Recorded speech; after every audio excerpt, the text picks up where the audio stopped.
Bismillahirrahmanirrahim. Assalamualaikum warahmatullahi wabarakatuh. Alhamdulillahirabbil alamin. Assalatu wassalamu ala asrofil anbiya'i wal mursalin wa ala alihi wa sahbihi ajma'in. Ashhadu an la ilaha illallah wa ashhadu anna Muhammadan abduhu wa rasuluh. Allahumma salli ala sayyidina Muhammad wa ala ali sayyidina Muhammad. Assalamu alayka ya Rasulullah. Ayah bunda serta ananda dan kaum muslimin dimanapun berada, apa kabar? Semoga senantiasa dimuliakan oleh Allah Subhanahu wa ta'ala, diberikan kesehatan yang prima dan punya kemampuan untuk memaksimalkan ibadah sehingga kita tuntaskan di hari ke-17 Ramadan 1442 Hijriah. Dan Masya Allah, tidak terasa kita sudah di tanggal 17 Ramadan. Berarti kita sudah sampai 17 hari menunaikan puasa, diisi dengan ibadahnya sampai dengan hari ini. Tentu tidak ada harapan yang terbaik sampai dengan detik ini kecuali permohonan kita kepada Allah Subhanahu wa ta'ala agar Allah Subhanahu wa ta'ala berkenan menerima seluruh ibadah yang telah kita tunaikan dan mengabulkan doa-doa yang kita panjatkan, serta mengampuni dosa-dosa yang kita sesali dan kita tangisi. Ayah bunda serta ananda dan kaum muslimin yang dirahmati Allah, hari ini jadi spesial karena terkait dengan peristiwa yang dahsyat yang banyak diperbincangkan oleh para ulama, yaitu tentang peristiwa nuzulul Quran atau peristiwa turunnya Al-Quran. Kata Al-Quran menuju kepada firman Allah Subhanahu wa ta'ala dari surat Al-Fatihah sampai surat An-Nas yang diturunkan kepada Nabi Muhammad sallallahu alaihi wasallam melalui malaikat Jibril dan beribadah saat kita membacanya dan berinteraksi saat kita mengamalkannya. Sebagian ulama tafsir dan ulul Quran mengatakan bahwa Al-Quran diturunkan pada tanggal 17 Ramadan.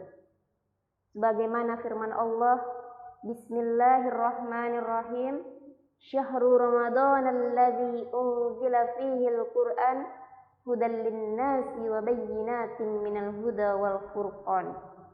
Yang artinya bulan Ramadan, bulan yang di dalamnya diturunkan permulaan Al-Quran sebagai petunjuk bagi manusia dan penjelasan-penjelasan petunjuk itu dan pembeda antara yang hak dan yang batil.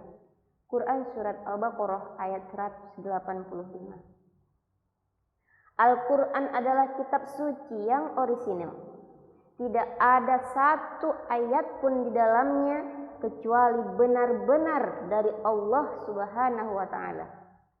Oleh karena itu, selain sebagai hidayah, Al-Quran juga memiliki banyak fungsi.